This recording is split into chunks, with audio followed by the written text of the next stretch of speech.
నమస్తే, welcome to RTV. నేను Sachin. Super star Mahesh Babu, దర్శకధీరుడు Rajamouli కాంబినేషన్లో వస్తున్న సినిమాపై మొదటి నుంచే అంచనాలు భారీగానే ఉన్నాయి. రామోజీ ఫిల్మ్ సిటీలో జరిగిన ఈవెంట్లో సినిమా పేరు వారణాసిగా ప్రకటించింది మూవీ టీం. దీంతో అంచనాలు ఇప్పుడు తారాస్థాయికి చేరుకున్నాయి. అలాగే మూవీ టీం తాజాగా విడుదల చేస్తున్న గ్లిమ్స్లో మహేష్ బాబు త్రిశూలం చేతపట్టి కనిపించారు. ఇది అభిమానుల్లో కొత్త ఉత్సాహాన్ని రేపింది. ఈ గ్లిమ్స్ వీడియో ఇప్పుడు సోషల్ మీడియాలో రికార్డు స్థాయిలో ట్రెండ్ అవుతోంది. కాగా ఇప్పటికే విడుదలైన మూవీ పోస్టర్లు, సాంగ్ కూడా మంచి గుర్తింపు తెచ్చుకున్నాయి. నిన్నటి 3 నిమిషాల గ్లిమ్స్ ప్రపంచం మొత్తాన్ని షాక్కి గురిచేసింది. సూపర్ స్టార్తో జక్కన్న మగధీర, బాహుబలిని మించిన విజువల్ వండర్ తీయబోతున్నాడనేది కన్ఫర్మ్ అయింది. ఆ వీడియోలో జక్కన్ ఇచ్చిన క్లూస్తో కథ ఏమై ఉంటుంది అనే ఆలోచనలో పడ్డారు ఆడియన్స్. ఇప్పుడు సోషల్ మీడియాలో ఎక్కడ చూసినా వారణాసి కథపైనే చర్చ జరుగుతోంది. అసలు SSMB 29 కథ ఎలా మొదలైంది, జనాల్లోకి అంచనాలను రాజమౌళి ఎలా పెంచాడు ఓ లుక్కేద్దాం. మహేష్ బాబు, రాజమౌళి ఈ కాంబినేషన్లో వస్తున్న వారణాసి మూవీ మొదటి నుంచి గ్లోబల్ ట్రాటర్ పేరుతో ప్రచారం పొందింది. మూవీ టీం కూడా ఇదే పేరుతో కొన్ని నెలలుగా ప్రమోట్ చేసింది. దాని అర్థం ప్రపంచాన్ని చుట్టేసేవాడని. దీంతో ఇదొక గ్లోబల్ అడ్వెంచర్ కాన్సెప్ట్ అని నెట్టింట భారీగా చర్చ జరిగింది.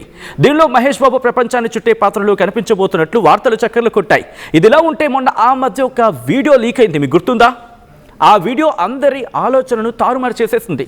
ఆ వీడియోలో పృథ్వీరాజ్ వీల్ చైర్లో కూర్చుంటే మహేష్ బాబు మోకాళ్లపై తన ఎదురు కూర్చుంటాడు.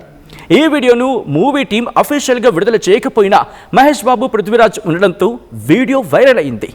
ఇది చూసిన ప్రేక్షకులు కొందరు మహేష్ బాబు ప్రపంచాన్ని చుట్టే సమయంలో పృథ్వీరాజ్తో గొడవ జరుగుతుందని, ఈ నేపథ్యంలోనే మూవీ స్టోరీ ఉంటుంది అనే చర్చ నడిచింది.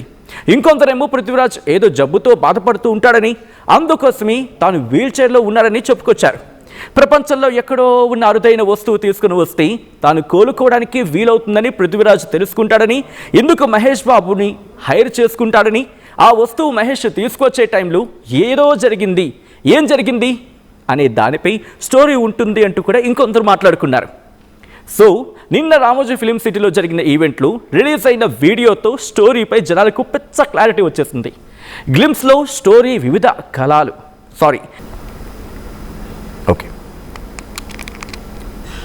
నిన్న రామోజీ ఫిల్మ్ సిటీలో జరిగిన ఈవెంట్లో రిలీజ్ అయిన వీడియోతో స్టోరీపై జనాలకు పెద్ద క్లారిటీ వచ్చేసింది. గ్లిమ్స్లో స్టోరీ వివిధ కాలాలు, ప్రదేశాల్లో స్పాన్ అవుతుంది. 512 CEలో పురాతన వారణాసి రాజ్యం నుంచి మొదలై 2071 వింటున్నారా, 2071లో భవిష్యత్తు వరకు వెళుతుంది. ఒక ఆస్ట్రాయిడ్ భూమిపై పడుతున్నట్లు చూపించి వారణాసి, అంటార్కిటికా, ఆఫ్రికా లాంటి ప్రదేశాలను చూపెడుతున్నారు. అలాగే అంటార్కిటికాలో మంచులో దాగిన పాత షిప్ను వెతుకుతున్న విజువల్స్ను కూడా మనం చూడొచ్చు ఆ గ్లిమ్స్లో. 7200 BCEలో గుహల్లో మానవులు అలాగే మాన్స్టర్ల మధ్య ఫైట్ సీన్స్ను కూడా మనం గ్లిమ్స్లో చూడొచ్చు.